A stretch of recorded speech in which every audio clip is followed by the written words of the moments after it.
Vamos a avanzar con este tema, no sé cuántas conferencias más, pero es muy importante. Si no has oído las conferencias anteriores, te animo a que las escuches. Teclea Avivamiento en lugar de su presencia. También estamos en YouTube, estamos en Spotify también. Así que estamos en todas las plataformas. Ahí puedes escuchar los mensajes, medítalos. Como te digo siempre, la mente de Cristo. Pablo dice, ustedes tienen la mente de Cristo. No dice la van a tener. Pablo dice, ustedes la tienen. Porque yo te he dicho que la mente de Cristo es el discernimiento espiritual que tenemos. Es el discernimiento espiritual que el Padre nos dio para que podamos entender lo que es de Dios, para que podamos entender las cosas espirituales, para que podamos conocer el corazón de Dios, para que podamos entender. Y no hay manera que nuestra mente sea renovada, nuestra mente natural o la mente en el alma sea renovada, sino solamente a través de la mente de Cristo. La mente de Cristo es lo que va a permitir que podamos entender, que nuestros ojos sean abiertos. Y entonces, una vez teniendo el entendimiento, nuestra mente natural va a ser renovada, porque se nos tiene que revelar. Dile al que tienes a la par, se nos tiene que revelar. Y para que se nos revele, necesitamos la mente de Cristo. Pero la mente de Cristo, vuelvo a repetir, no la vamos a tener, ya la tenemos. La mente de Cristo ya la tenemos. Solamente te he dicho, pon pensamientos de Dios en la mente de Cristo. Pon pensamientos de Dios en la mente de Cristo. Y eso es lo que estamos haciendo por medio de la palabra de Dios. Poniendo pensamientos. Una palabra. Van muchas palabras las que yo te he compartido. Ponlas ahí en la mente. Medítalas y vas a dar a luz este entendimiento glorioso de estar en Cristo, de estar en Cristo, de estar en Cristo, de esta posición que tenemos, pero la posesión que Él nos ha dado en Cristo Jesús es algo glorioso. Esto cambia todas las cosas. Entender todo esto es sumamente importante, porque nos va a convertir en verdaderos edificadores. Por eso la carta a los Hebreos dice, somos ministros competentes de un nuevo pacto. Ministros competentes. Hemos sido hechos ministros competentes de este nuevo pacto. Por eso es que para nosotros no se trata de aptitud, sino se trata de actitud. Le he estado enseñando a los líderes los días martes que no se trata de aptitud, porque la aptitud se nos dio en la nueva creación, en la nueva criatura. Por eso te decía la semana pasada, y lo voy a seguir repitiendo, porque sé que a algunos nos va cayendo el 20 de esa manera. Por eso Jesús le dijo a Timoteo, ¿quieres pertenecer a este reino? ¿Quieres tener, le dijo a Nicodemo, lo que se tiene en este reino, lo que yo tengo? ¿Quieres ser como yo soy? ¿Quieres tener lo que yo tengo? ¿Y quieres hacer lo que yo puedo hacer? Le dijo a Nicodemo, que lo fue a buscar secretamente.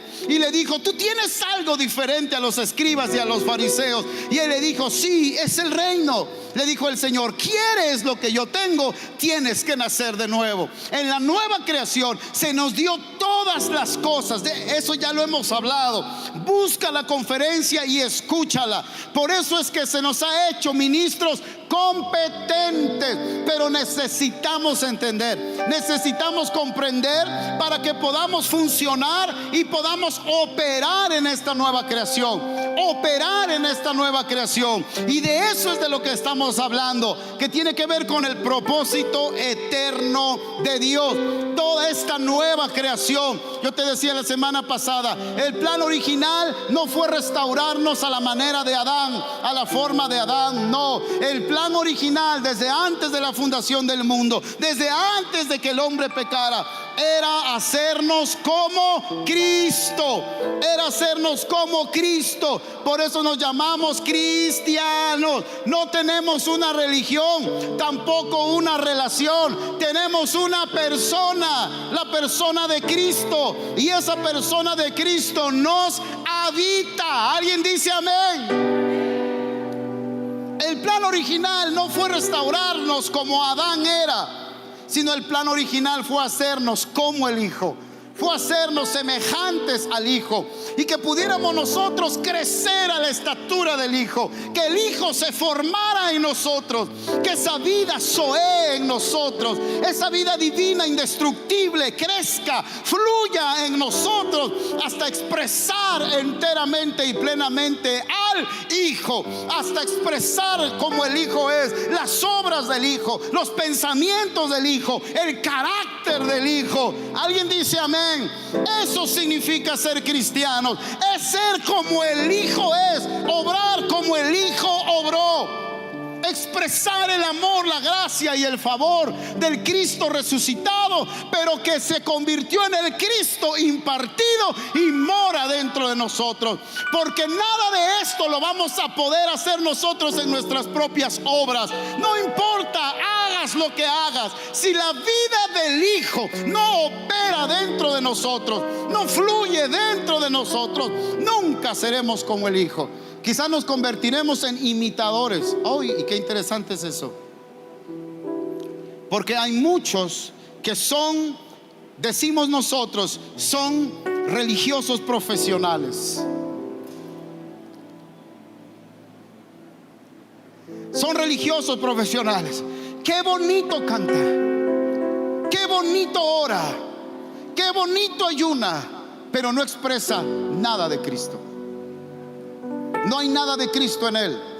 Por eso Pablo le dice a los corintios: ustedes no les pude hablar como a espirituales, sino como a niños en la fe, puesto que se andan peleando unos con otros. Pero fíjense que los cultos, porque la iglesia pentecostal busca mucho eso, y no es que esté mal, sino tenemos nosotros que entender, la iglesia pentecostal busca mucho los cultos donde está bueno. Y algunos van de congreso en congreso, dicen: donde está el avivamiento, me voy para allá, y corren para allá.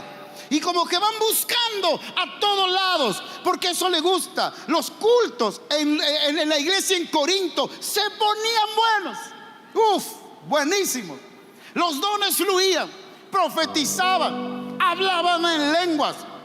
Los cultos se ponían, pudiéramos decir, buenísimos los cultos. Pero cuando se trataba del amor a los demás, del carácter, de la madurez, reprobaban los corintios. Pablo les dijo: no les hablé a ustedes como espirituales, no pude porque no tenían la madurez. Les tuve que hablar a ustedes como a carnales, les dice Pablo. Porque acaso no se anda peleando el uno con el otro. La nuera se pelea con la suegra, el yerno se pelea con el suegro, el esposo se anda peleando a cada rato con la esposa. ¿No dicen ustedes que son espirituales? Algunos son religiosos profesionales. Pero es diferente expresar al Cristo que vive dentro de nosotros.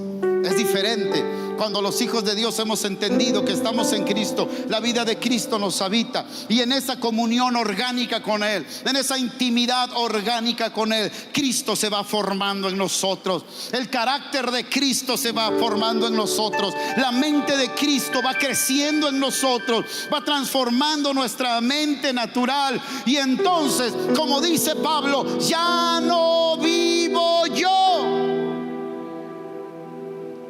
Ya no vivo yo, dice Pablo. Cristo es el que vive en mí. Es Cristo en mí. No es Pedro, no es Pablo, no es Juan, no es Lucas.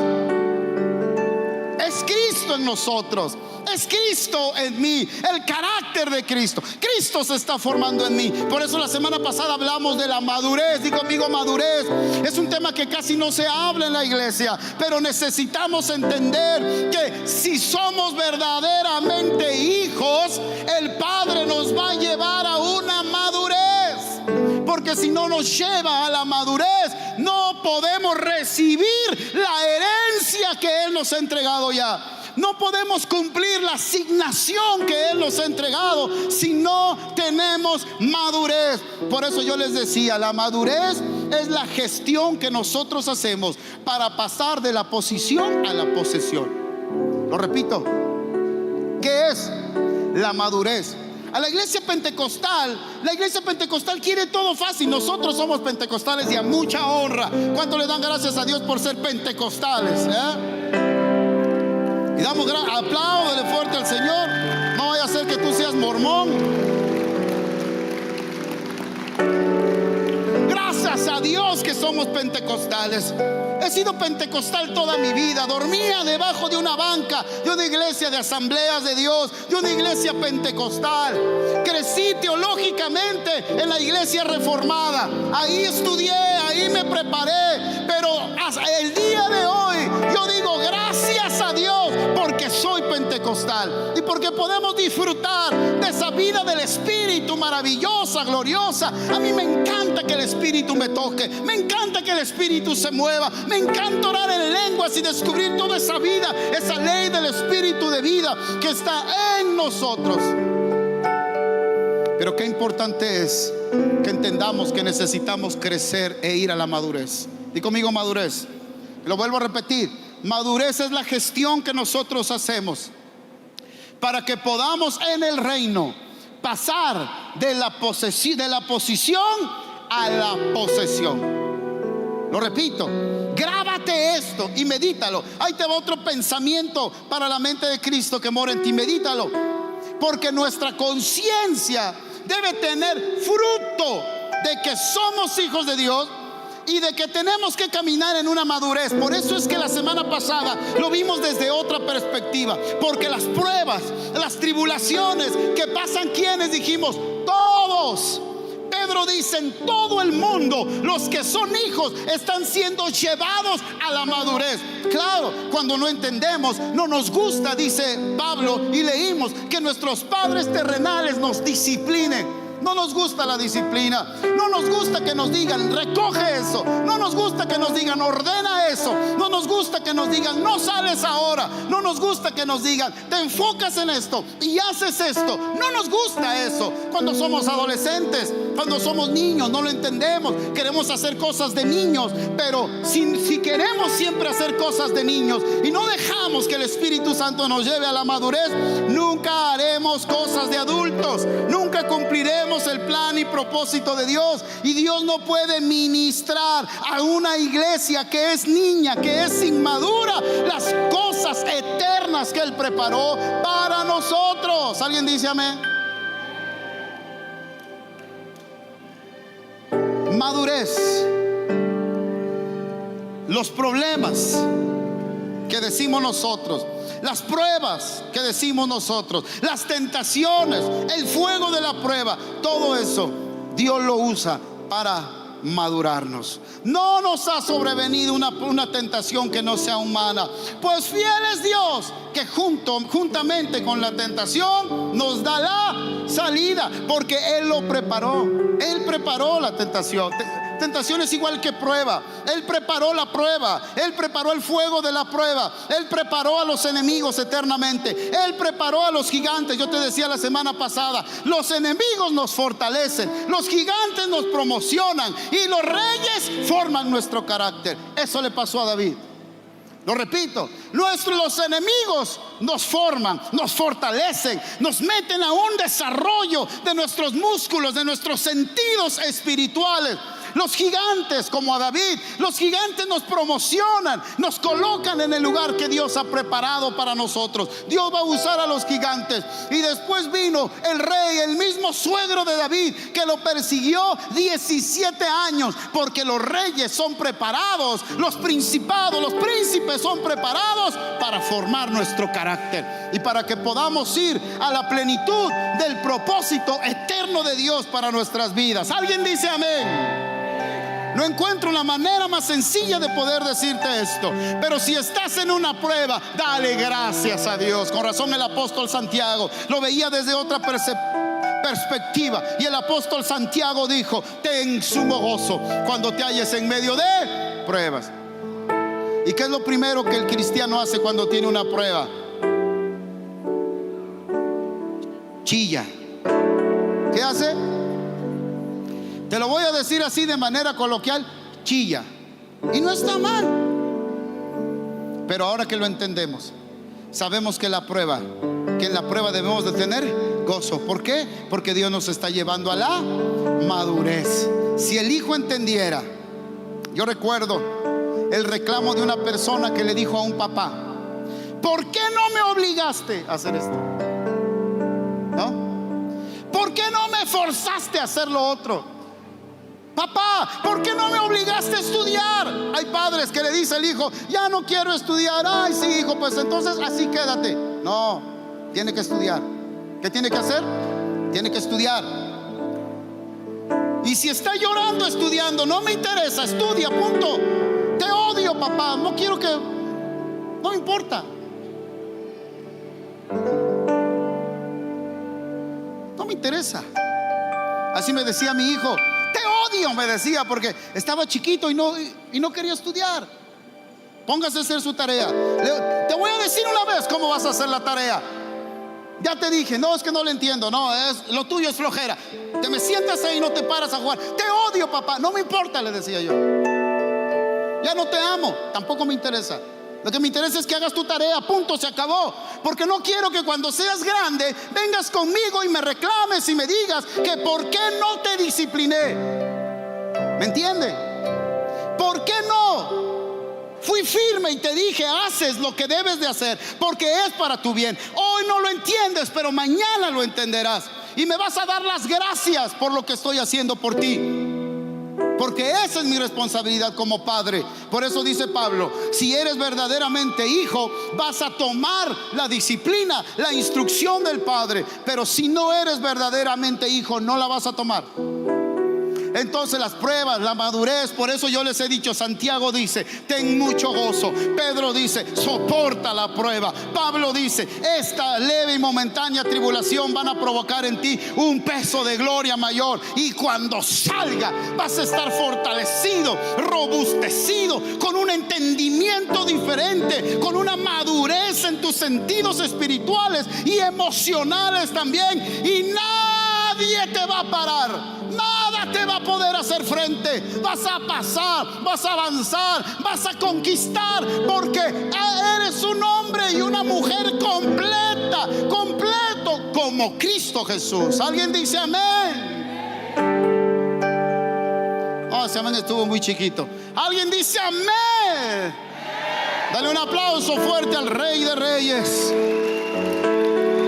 Y sabes dónde se ve si tú realmente quieres caminar a la madurez: en la formación que tus pastores te dan. No se puede decir que yo realmente acepto la formación de Dios y caminar en la madurez si no aceptas la formación de los líderes delegados que Dios estableció en esta tierra. Madurez. Di conmigo otra vez: madurez. Debemos de ir de una niñez espiritual a una madurez espiritual. Esa es la razón por la cual no se manifiesta todavía ese propósito eterno maravilloso de Dios. Está aguardando ¿a qué? A que tú crezcas. Pablo dice: porque el hijo, aunque es dueño de todo, mientras es niño es todavía como un esclavo. No puede heredar, no puede recibir. Pero cuando ha crecido, entonces el Señor ministra todo ese presupuesto eterno que Él diseñó para la asignación presente que Dios le ha dado. ¿Alguien dice amén? ¿Alguien dice amén? Así que tienes que darle gracias a Dios en medio de la prueba. Tienes que gozarte en medio de la prueba. La crisis es amiga nuestra. La crisis es una facilitadora del propósito eterno de Dios. Sí, podemos llorar, podemos llegar delante de la presencia de Dios, ahí a desahogar nuestra ansiedad delante de Él, pero seguir adelante, pararnos, porque Él está obrando y porque lo que Él ha preparado es glorioso para nuestras vidas, es glorioso para tu vida. Por eso no decimos: vamos a sacar esa frase que hemos dicho, lo mejor viene. No, sí, lo mejor, pero lo mejor de Dios, aunque eso signifique una prueba. Lo mejor de Dios viene, aunque eso sea que en el 2026 el Señor te meta al fuego de la prueba. Tienes que levantar tus manos, darle gracias, adorarlo y bendecirlo, porque Él tiene el tiempo exacto para llevarte a una dimensión mayor de su gloria, para que un peso de gloria mayor venga sobre de ti. ¿Alguien dice amén? ¿Alguien entiende esto? Dale un aplauso fuerte al Rey de Reyes y Señor de Señores. Mis amados, esa es madurez. Esa es madurez, esa es madurez. Cuando sabes, Dios está obrando, el Espíritu Santo está obrando, la vida de Cristo está fluyendo dentro de mí, el Cristo impartido se está formando dentro de mí. Ahora soy más como Cristo, pienso más como Cristo, siento más como Cristo. Gracias a Dios, porque Él nos ha tomado como hijos verdaderos y nos lleva a ese crecimiento y a esa madurez. Aleluya. Con razón dice Romanos 8 que todas las cosas nos ayudan a ¿qué? Ahora entiendes. Todas. Todas. ¿Qué son todas? Todas. Ahora, yo te decía, y esto también es importante antes de avanzar, yo te decía, no hay eventualidades en Cristo. No hay eventualidades en Cristo. Todo es parte de un propósito eterno. Lo eventual son las decisiones que nosotros tomamos fuera del propósito eterno. Lo voy a volver a repetir. No hay eventualidades en Cristo, no las hay. Lo eventual son aquellas decisiones que nosotros tomamos fuera del propósito eterno de Dios. Pero en Cristo no hay eventualidades. ¿Alguien dice amén? ¿Alguien entiende esto? Por eso es que los que caminamos en el propósito eterno de Dios, sabes que venga lo que venga, pase lo que pase, vas caminando firme, vas caminando en el plan eterno de Dios para tu vida. Nada puede salir mal y nada sale mal. Pastor, pero me acabo de enfermar y mira que yo me cuido, que yo como bien. Deja que el Espíritu Santo obre en tu vida. Deja que Él obre. Eso es bueno. Esa es una bendición de Dios para tu vida, porque va a producir, va a traer un peso de gloria mayor. ¿Me van entendiendo? Entonces, en el propósito eterno no hay eventualidades. Las eventualidades son cuando nosotros no nos alineamos o tomamos decisiones fuera del propósito eterno de Dios. Esas sí son eventualidades. Pero aún así, podemos nosotros regresar a la intención original de Dios, al propósito eterno de Dios para nuestras vidas. Así que, ¿cuántos dan gracias a Dios por el fuego de la prueba? Mira, al pentecostal no le gusta eso. El pentecostal lo que quiere es que venga un ungido de Dios y el ungido de Dios le diga: siembra una semilla y tu prueba se acaba hoy. Yo quiero decirte, ¿cuándo encuentras un texto así de alguno de los apóstoles en el Nuevo Testamento? Lo que quiere el pentecostal es un evangelio en microondas. Declara ahora que sales de ese problema y vas a salir de ese problema. Y suena bonito, pero si sales de ese problema antes de tiempo, no vas a obtener el fruto que Dios espera. Si sales de la prueba antes que Dios haga lo que tenga que hacer, el Espíritu Santo no va a cumplir el objetivo eterno que tiene en tu vida. Por eso yo les decía hace 15 días, la gente ha venido conmigo y me ha dicho: pastor, ora para que este problema se acabe. No, yo no puedo orar. Si siento, oro. Pero ¿y si no? Le voy a decir a Dios: fortalécelo para que pase lo que tenga que pasar y que pueda obtener el fruto que debe de obtener. Entonces la prueba ha valido la pena. ¿Alguien está conmigo? ¿Alguien dice amén? Ahora, hay momentos como Pablo y como el mismo Señor que oró en el huerto del Getsemaní y que oró 3 veces: Señor, si es posible que pase de mí esta copa. A veces nos pasa. Pablo también oró, fue delante de Dios y le dijo: Señor, sáname de ese aguijón que tengo en mi cuerpo. 3 veces, igual que el maestro oró. ¿Y qué le dijo el Espíritu Santo? Pablo, bástate en mi gracia, porque mi poder se perfecciona en la debilidad. A veces nos toca así, a veces, no es siempre. Por eso aquí oramos por los enfermos. Ven y cree en la sanidad para tu vida. Dios hace milagros. Al ratito vamos a orar por sanidad, por milagros de Dios. Pero no te quedes solamente con el milagro. Conoce al Dios de los milagros para que nunca estés aquí otra vez. Porque hay mucha gente que sana hoy y mañana sigue con los mismos hábitos. No crece, no madura, no cuida su cuerpo, y en otros 5 años ya se enfermó otra vez. Ahora, Dios sana. Los milagros son para eso. Amamos los milagros, necesitamos los milagros para que la gente crea. Pero te vuelvo a repetir, no te quedes con el milagro. Ven y disfruta el milagro, pero luego aprende y crece, madura. Dile al Espíritu Santo, llévame una madurez. Siempre dile, dame entendimiento en ciertas áreas de mi vida, Señor, en el matrimonio, con los hijos, en el negocio, en el ministerio, y llévame a una madurez. ¿Cuántos anhelan madurez? ¿Cuántos anhelan madurez?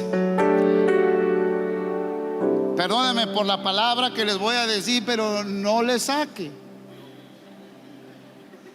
Voltea con el que tienes a la par y dile, no le saques. ¿Saben por qué tenemos una iglesia pequeña en Oaxaca y no una iglesia relevante? No pequeña porque la iglesia sea chiquita, sino iglesias no influyentes, iglesias que no se ven operando en la sociedad del día de hoy. ¿Sabes por qué? Porque no hay madurez. Cualquier cosita, si tú le dices cualquier cosita a un cristiano, ya se fue de la iglesia. Yo les he dicho, algunos quieren que se les trate con pinzas. Sí, pero a mí trátame con pinzas, porque si no, yo me voy. Pues llégale. No hay madurez. ¿Quieres vivir? Pero si yo les pregunto, ¿quieres que la bendición de Dios se muestre en tu vida? Todos van a decir, amén. ¿Qué tengo que hacer? Móchate con una ofrenda. Pero en dólares, porque en pesos no se mueve la unción. En dólares como que yo siento más fuego de Dios. ¿Qué necesitas para ver todas esas bendiciones en tu vida? ¿Qué necesitas? Madurez. ¿Qué necesitas? Madurez. Madurez. Voltea con el que tienes a la par y dile, madurez. Necesitas madurez. El propósito eterno es que cada día expresemos al Hijo, porque como el Hijo, yo te decía, ya soy. Como el Hijo ya somos. Nacimos de nuevo, ya no relacionados con Adán, sino relacionados con Cristo. Por eso somos Tisis Kainos, nuevas criaturas, nueva creación, una nueva raza, que no solamente tenemos imagen y semejanza, sino también tenemos que, dígalo fuerte, ¿qué tenemos? ¿Qué tenemos? Los demás no han estado en las conferencias. ¿Qué tenemos? Sustancia. La sustancia del Hijo morando en nosotros. Oh, alguien debe decir amén. Por eso, si estás en pruebas, si vino el león, si vino el oso, dale gracias a Dios porque vino el león y vino el oso. Enfréntalos. Desarróllate. Ejercítate. Estás en el gimnasio espiritual. A David no le dio miedo porque la unción de Dios estaba con él, y el Santo de los Santos mora dentro de ti. Así que si al rato llega la suegra a tu casa, dile, no te tengo miedo, mujer.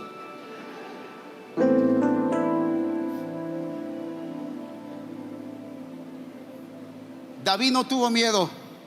¿Qué le dijo al rey cuando iba a pelear contra Goliat? Tú no sabes, rey. Me ves chiquito, pecoso, flaco, desnutrido, como le dice la chilindrina de don Ramón. Así me ves. Pero viene el león, vino el león a tratar de comerse mis ovejas y no se escapaba de mí. Vino el oso a tratar de comerse a mis ovejas y el mismo destino tuvo el oso.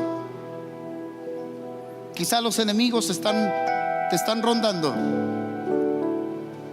Y el apóstol Pedro dice, tengan dominio propio, porque Satanás anda como león rugiente buscando a quien devorar. Y eso no es para ti nada más, eso es para todos en el mundo. Yo te decía, no digas como Elías, ay, pobre de mí, Señor, yo soy el único. Mira, todos me dejaron, todos. Ya deja de llorar. ¿Qué le dijo Elías? Párate. ¿Por qué estás metido aquí? ¿Por qué estás en la cueva? ¿Qué te pasa? Todos te dejaron, Señor, solamente no, Elías. Yo tengo a 7,000 que no han doblado rodillas, pero no lo puedes ver hasta que Él te da la información y te dice, hay muchos más que tú. No eres el único. No eres el único pastor.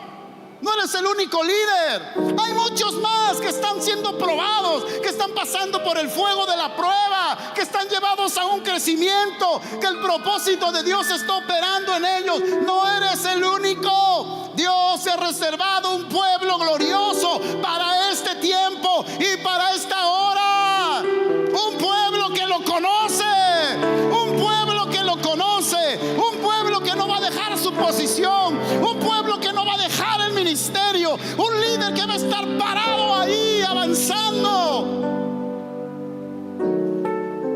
Pero no que por cualquier cosa ya quiere dejar todas las cosas. Madurez. Di conmigo madurez. Dile a la persona que tienes a la par, dile madurez. Y mientras más grande sea la prueba, es porque la gloria de Dios se va a manifestar de una manera mayor en tu vida. Mientras más grande sea el gigante, mejor. Tiene la frente más grande y más fácil le apuntas con la onda. ¿Alguien dice amén? ¿Alguien dice amén? Ahora, no todo es prueba, mis amados, porque algunos han de pensar, ay, todo es prueba. No todo es prueba. Pero si quieres que Dios te lleve a una dimensión de gloria mayor, entonces Dios te va a tener que llevar por un proceso de madurez mayor. ¿Entendemos eso? No siempre es prueba. Pero si estás en la prueba, adora a Dios, glorifica a Dios, dale gracias a Dios. Si tienes al gigante enfrente, agarra más fuerte la onda, porque le vas a dar en el centro de la frente y lo vas a derribar. Si el rey se ha levantado, si principados se han levantado sobre de tu vida, como se levantó Saúl sobre de David, entonces Dios está formando tu carácter para que finalmente puedas sentarte en el trono. Wow, esto es maravilloso. Para que pueda venir la plenitud del cumplimiento del propósito de Dios a tu vida. ¿Alguien dice amén? ¿Alguien dice amén? Dale un aplauso al Señor y sirve que le das una cachetada al que está durmiendo. ¡Aleluya! ¿Alguien tiene un grito de júbilo?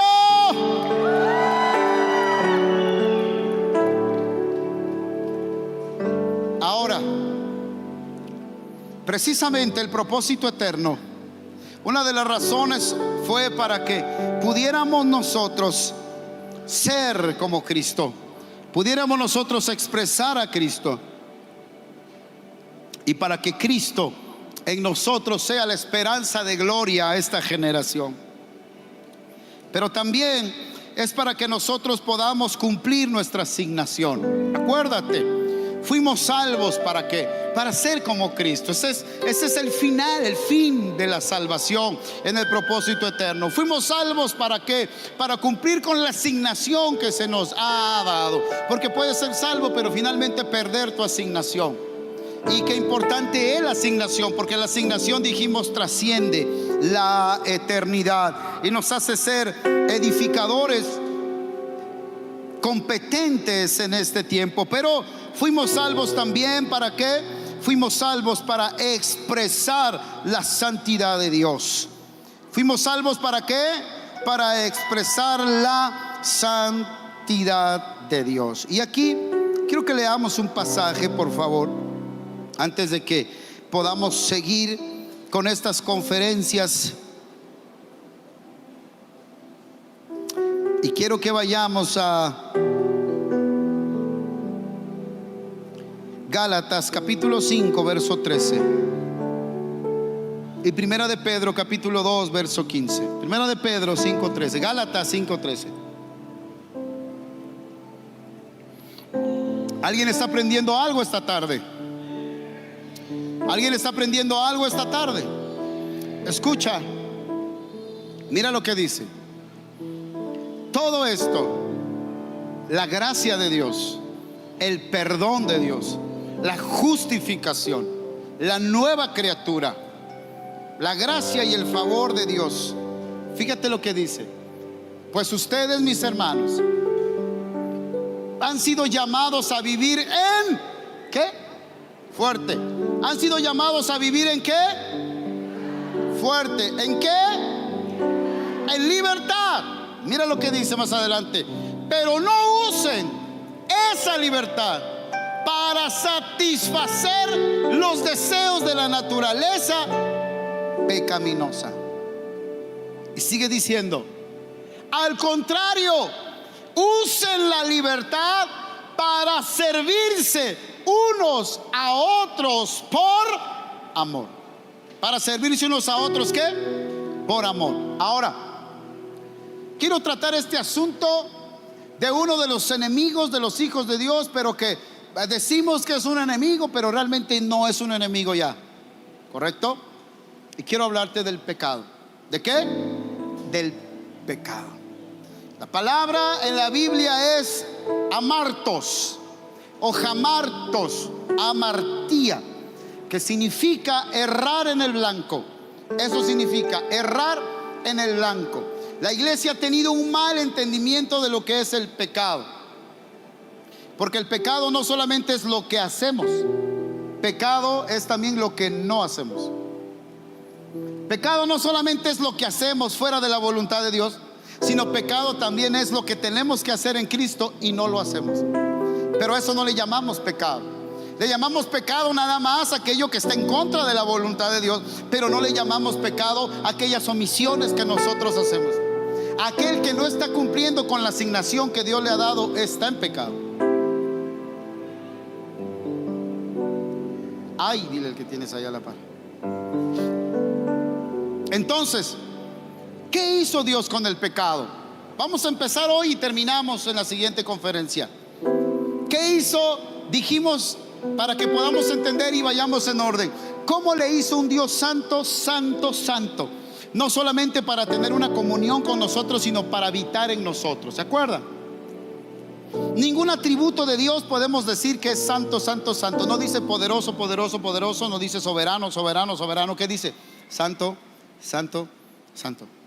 ¿Cómo hizo un Dios santo? No solamente para estar con nosotros, sino para morar dentro de nosotros. Sencillo, dijimos. Vamos avanzando rápido. Lo primero que hizo fue matarnos. Romanos capítulo 6. Eso fue lo que hicimos ayer en los bautizos, en los bautismos. ¿Qué hicimos? Se hizo una representación, pero el bautismo afecta a nivel de la conciencia. Por eso dice una conciencia lavada por el acto que estamos haciendo, de que cuando nosotros creímos en Cristo, lo primero que hicimos, ¿qué fue? Morir. Lo primero que hicimos fue morir. ¿Qué es lo primero que el Espíritu Santo hizo por nosotros en Cristo? Nos mató. ¿Qué fue lo que mató? El viejo hombre. ¿Qué fue lo que mató? Romanos capítulo 6, Romanos capítulo 7, puedes leerlo en casa. ¿Qué fue lo primero que Dios hizo por nosotros? Para que nosotros pudiéramos estar en el reino, Jesús le dijo a Nicodemo: tienes que nacer de nuevo. Pero para nacer de nuevo, primero debe Juan de morir. Morir. ¿Morir a qué? Al viejo hombre. ¿Morir a qué? Al viejo estado. ¿A qué estado? Al estado que nos relacionaba con Adán. Porque antes de Cristo estábamos relacionados todos. Llámese David, llámese Elías, llámese Eliseo, llámese Juan el Bautista. Todos estaban relacionados ¿con quién? Con Adán.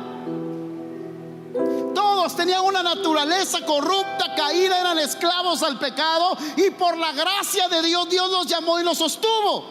Porque la gracia de Dios la vemos en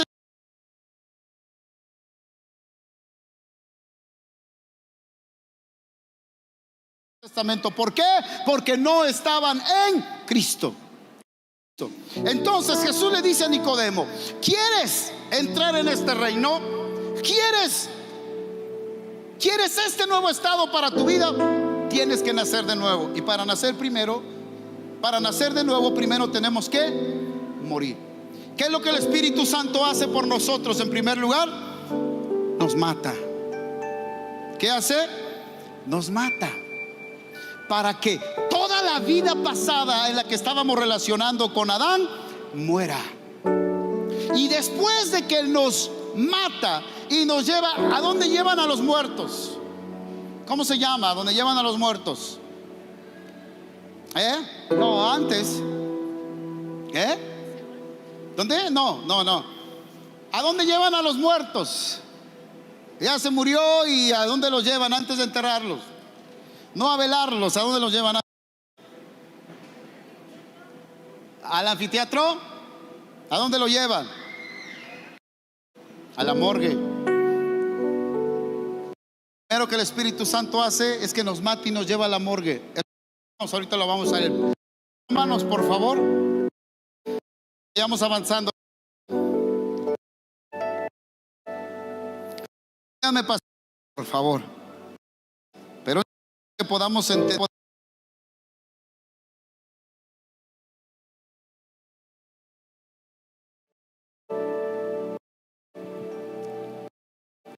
Dice, ahora bien, deberíamos seguir para que muestre más y más su gracia maravillosa. El que sigue.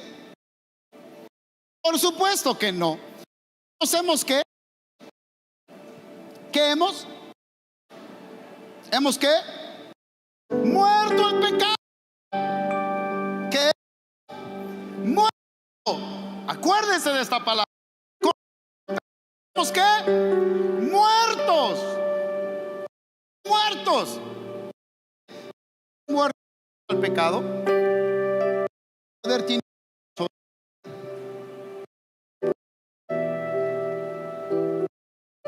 ¿Qué poder tiene un muerto sobre de ti? Si estamos, dice, muertos al pecado. Si estoy muerto, ¿qué poder tiene el pecado en la vida de un muerto?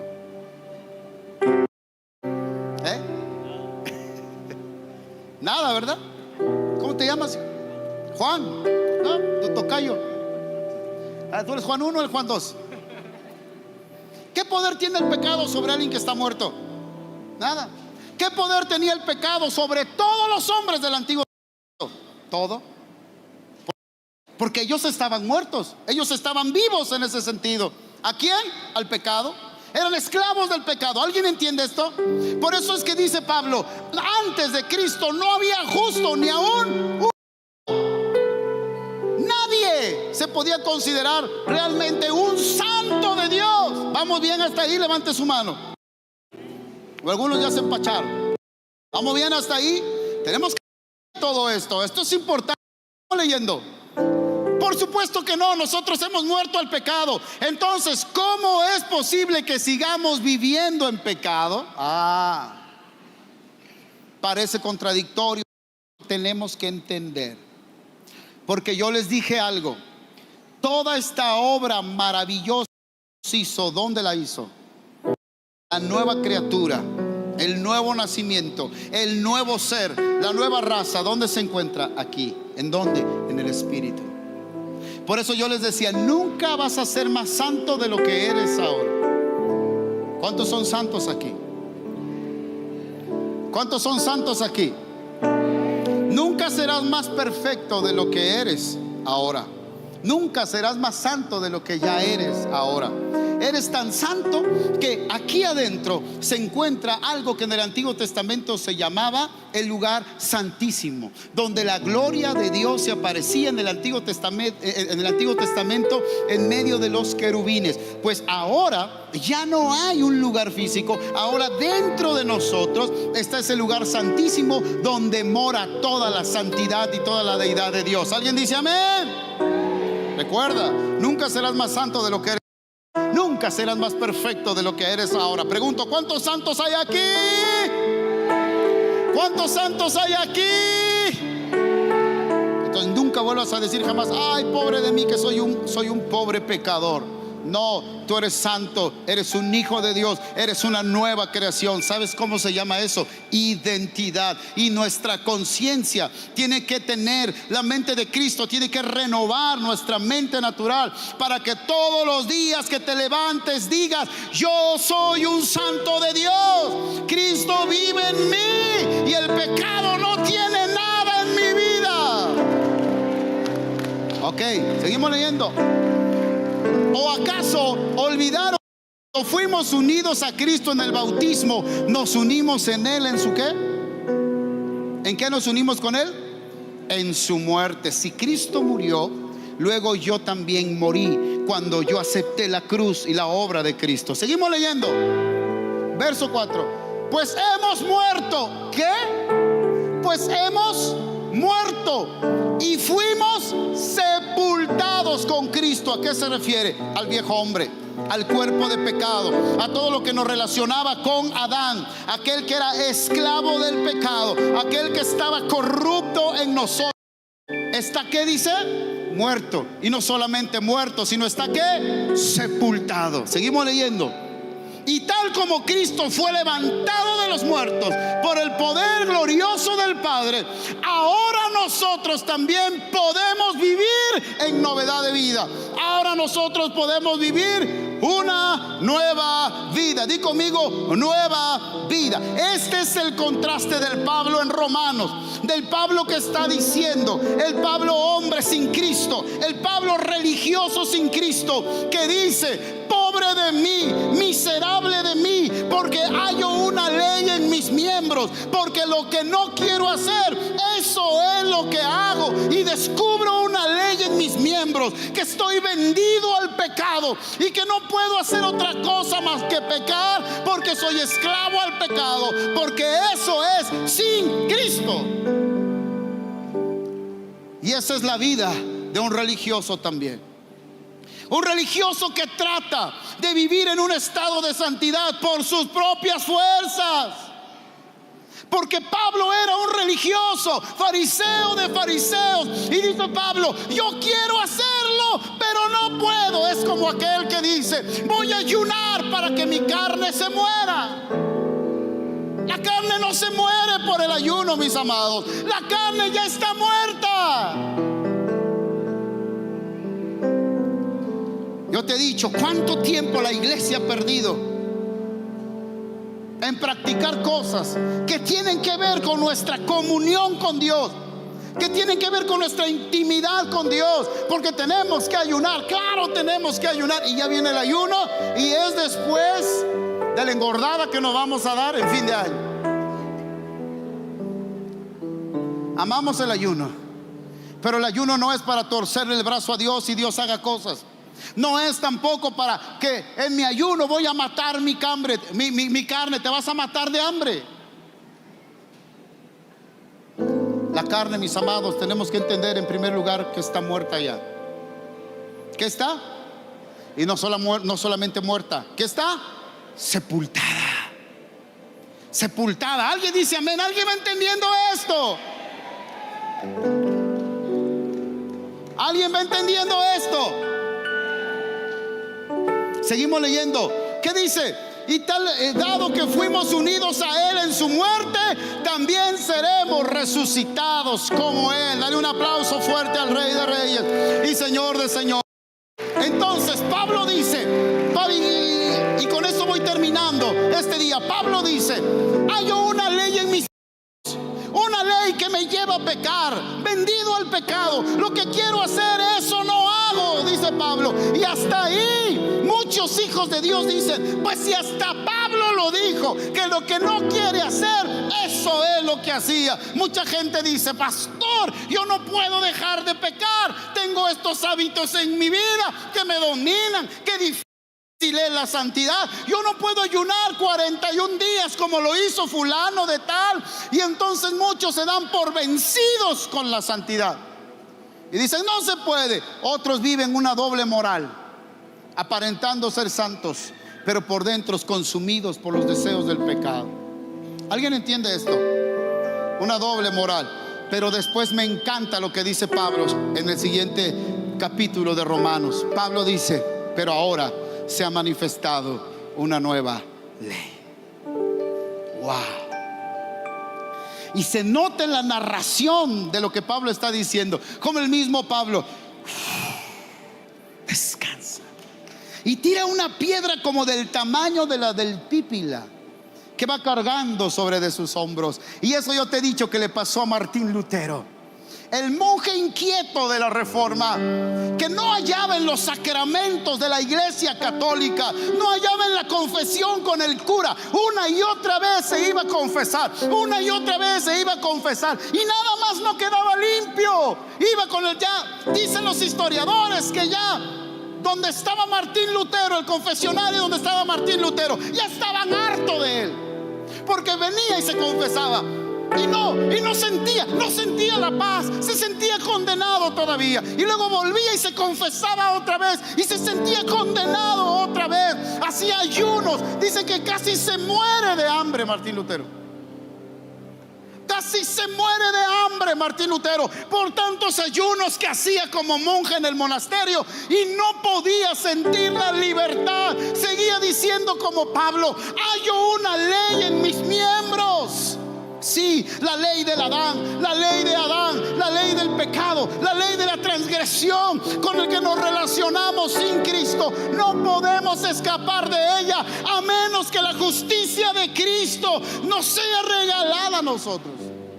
Y entonces, un buen día, Martín Lutero, estando meditando en Romanos, sale gritando de donde él estaba en su aposento: lo he descubierto, lo he descubierto. No necesito confesarme más con el cura, no necesito hacer más largos ayunos para sentirme bien. He descubierto que es la sangre de Cristo, la justicia de Cristo en mi vida que me hace libre. Esa es la nueva ley. ¿Alguien puede decir amén?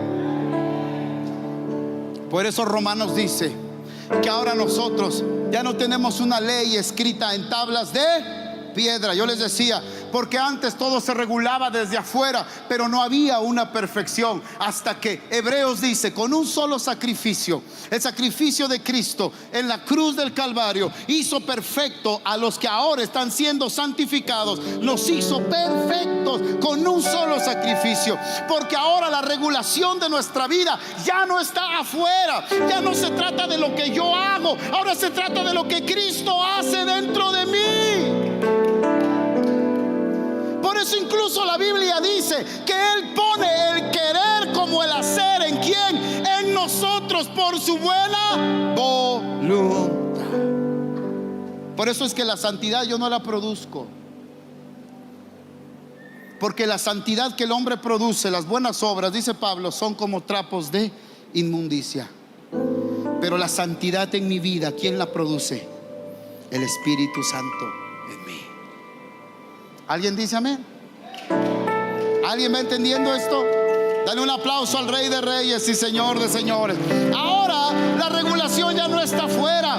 Antes habían 10 mandamientos y los judíos tenían 613 mandamientos para regular lo que era la santidad. Ahora la santidad no está afuera. Ahora la santidad, ¿dónde está? Está adentro.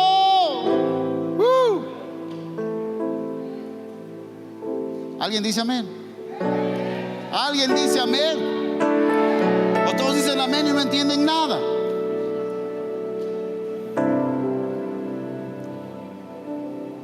Por eso es que ahora ya no oramos para ser más santos.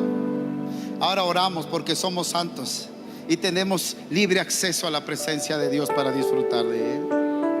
Ahora ayunamos ya no para matar la carne, ahora ayunamos para tener comunión con Él. Y qué hermoso es eso.